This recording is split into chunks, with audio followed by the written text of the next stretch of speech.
What's up, Dunwoody? Welcome back to the podcast. It's all about Dunwoody, Georgia. My name is Matt Weber. I'm the host of this wonderful podcast. So show's brought to you by Dr. Brett Friedman, the Village Orthodontics. And today, so there's a big vote coming up for school board representative for District 1. And Anna Hill has been on the podcast in the past and is our current school board representative. And we thought that this would be a good time to kind of tell everybody a little bit about what you do, and maybe I'm also going to have on the candidates that are running for your position. And yeah, I mean, education in Dunwoody in DeKalb County schools is a really big deal. And so, yeah, thought we'd just have a little conversation about it. Thank you for inviting me to the conversation today. I'm glad to be here. Yeah. I know what I might, if you don't mind, just jump right in and tell people why I'm not running again, because I'm getting a lot of questions. I don't actually know that. So yeah, go for it. Well, nothing bad happened. I actually was never planning to run again because I thought, I have a expertise and background on, since I'm a CPA, on financial management. And I thought, that'll be fixed in 4 years. I'll pass the baton and move on. You really thought that? I really did. I did. It was totally naive. But the reason I'm not running again is in part because of how far forward those items have moved, which we'll talk about. But also we have a wonderful superintendent. The school district is in great hands. And as you know, Matt, my son graduated in 2019 from Chamblee High School. I'm ready to enjoy the official free nest. Yeah. So it's a combination of all of that stuff. Yeah. Okay. Well, yeah. So why did you get into this to begin with? I got into this because I knew there was a problem, and there was a problem with financial accountability with the school district, which surprised me when I learned. As a parent, you're sort of involved and you trust. And then when you start to dig, you learn. And I thought, well, this is something I can help with. I also knew they didn't have an audit committee. I really wanted that to happen as well. So that was my focus, to get an audit committee established, to fix the annual financial audit. And when I say fix, I mean being part of board support for the superintendent to have their leeway in the day-to-day operations to get it fixed. And that's going in the right direction. We also have an ESSER audit underway, and we have a SPLOST audit underway. Okay. Was it worse than you thought it was going to be once you actually got in there, or not as bad? It was a little bit of both. It was not as bad in that the information to audit was there somewhere. But what was worse is how long it takes. Oh my gosh, I had no idea. I was very naive. I thought I could roll in, hey, let's do an audit of SPLOST funds, and everyone would say, great. It took 2 years and 6 months before the board was presented with a vote on that. Wow. And this is a 4-year gig you've got, right? 4-year gig, yeah. 4 years. Wow. Time flies. Can you believe it? I know. So I guess I'm going to have the other 2 candidates on the show, but what do you think we should be looking for to replace you? Because it's big shoes to fill. Everybody seems to have thought you did a great job. I don't know a whole lot about the school board, but the people that I know that do know seem to really think that you did a great job. So what can we look for to place our vote in for the next representative? Thank you. I appreciate that. It's certainly been a labor of love. It takes a lot more time than I realized, but I made it work. I think for me, to answer that question, I have to go back to the previous question. And I'm generally not a team player. I have my own business. I'm used to saying, do this, and it happens. Right. You can't do that on a board. First of all, you're going to make everyone angry. Yeah. And second of all, that's just not how a group works. And so for me, the big stretch and growth was becoming a team player. I love all of my colleagues on the board, every single one of them. I know that some have different personalities than others. Some come across very strong, but I'm really proud that I was able to work together with my colleagues. And so that, I think, is more important than anything. How do you work socially with others? Yeah, being a team player. Yeah, being a team player, but authentic team player, not just, I'll trade you this vote for that vote, because I don't do that. Yeah. I don't do that. And some of my closest colleagues on the board, I have disagreed with. but you have to separate the person from the problem and think we're here to be proper custodians of tax dollars and to educate kids. And if you use that as your North Star, you're going to be fine. But you do have to have an ability to work well with others and kind of learn their love language. Do you like to talk about personal stuff? Or do you like to jump right into details? Do you like to be called at night? Do you prefer that one colleague don't call this person before 10 a.m.? The other one only talks at night.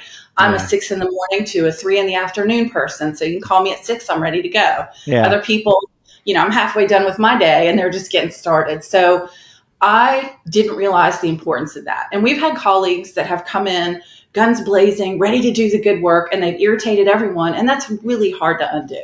Yeah.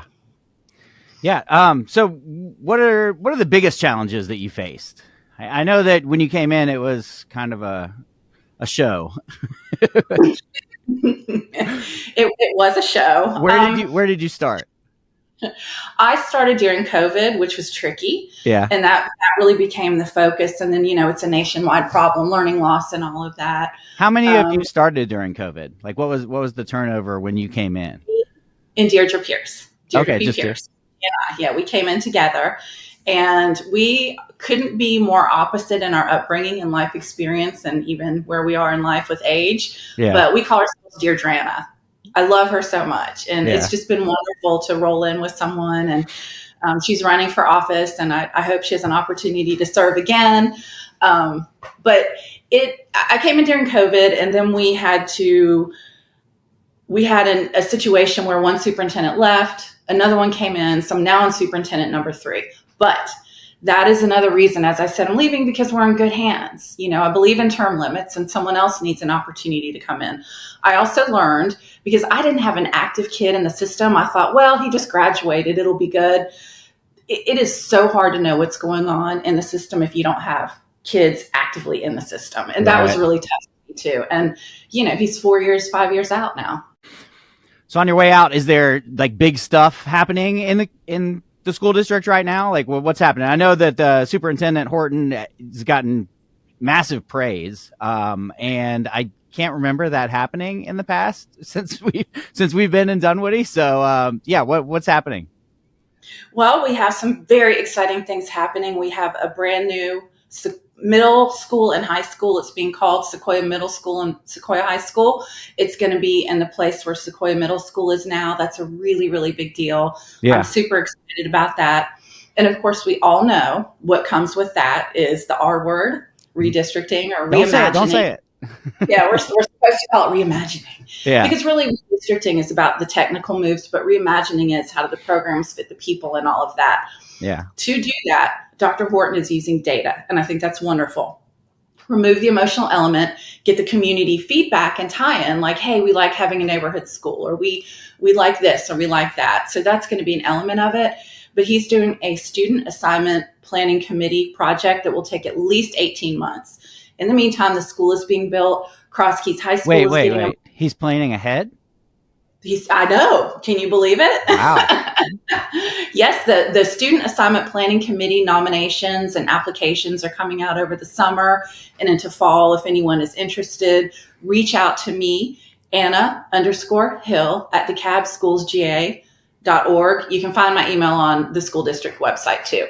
There'll be applications, but that's going to be an 18-month process all across the district. It's really exciting. That's going on while the new school is being built. Cross Keys is getting its modernization. Cross Keys isn't in my district, but it's a feeder school for students in our district. And of course, I care about the whole county. And there's other exciting things going on, but I'm really pleased to hear about all these developments. It's been a long time coming. Yeah. Tell us about Horton. Oh, he's fantastic. When we interviewed him, what initially resonated with me is something very different from any of the other applicants. He has an entrepreneurial mindset. He's a problem solver. He's creative. That's very different than many educators who have this wonderful technical background he has. But he's treating this like a business. And I couldn't be happier because the business, what we are selling, is educating kids in a quality environment. We need to market the school district to get kids to want to come here, to get families to want to come back. Enrollment's gone down, and he sees it like that, but not with fluff or BS. Like, here's the facts, here's the numbers, here's the data, here's what the community wants. This is how we're going to make it happen. and it's really fantastic. That's amazing. Yeah, and I met him real briefly. He seems like a nice guy at the parade. Thank you for bringing him to our parade. Yes. And yeah, I keep hearing wonderful things about him, and that's not been the case in the past. So maybe that is the biggest thing that you did since you've been in office. I'm very proud of it. And as you know, Friday, the board voted to approve an extension of his contract. And we did the maximum allowed under state law, which was 3 years. So he will be here for at least 3 years. It's really awesome. And it just kind of removes instability from the table that has plagued DeKalb County School District for a long time. Yeah. We need stability. We need strong leadership. He's the one. It's an honor to serve with him. And I couldn't be happier. Very cool. Very cool. So April 29th is when advanced voting starts, and then May 21st is when the actual voting happens. Yes. Is there a bunch of the board turning over, or is it just your position? Or no, there are 3 of us turning over. Me, Vicki Turner, who's in the Stonecrest area, and Dr. Morley, who's in the Clarkston area. Oh, Dr. Morley. I feel like she's been there forever. I just know that name real well. She refers to herself as the OG. Yeah. She's the loud one that everybody knows, I feel like. Yeah. She's been there 13 years, so that's very, very exciting, and we appreciate her service. And Mrs. Turner's been there a long time, served as board chair, and appreciate her service. And Deirdre Pierce is running again, so we don't ever know what the voters will pick. So possibly 4, but for sure, me, Morley, and Vicki are all rolling off. And so Dr. Horton will have a whole new board to work with, but that won't be until December 31st of this year. Oh, okay. So y'all, I'm not short timerson. I literally have almost a whole year left to work, but whoever wins the election, I've offered both of the candidates to the extent they want my assistance. I'm happy to help them, and reviewing for board meetings is very laborious, and I'm happy to help if they want it. And if not, that's fine too, but I'm excited. Well, awesome. Well, thanks for joining me today. Thanks for giving everybody a sneak peek of what you do and how the school board is working right now. So who are you voting for on May 21st? Now, you just tell us who to vote for, right? Personal vote is private, but I really do hope that the voters will take time to look at the platform, communication style, and experience of both candidates and make a decision that's best for them and their family and the community. Yeah. Well, there you go. Way to be impartial, Anna. May the best man win. Yeah. And so, if you have any questions about the school board or about the school district, there's still time to reach out to Anna and get her to try to help you with something. So absolutely. Thank you for your time today, Matt. I really appreciate talking again. I can't believe you've been doing this for, I guess, going on 4 or 5 years now. Yeah. Well, thanks for all that you've done for our school district and for my kids. Thank you. Y'all have a good day.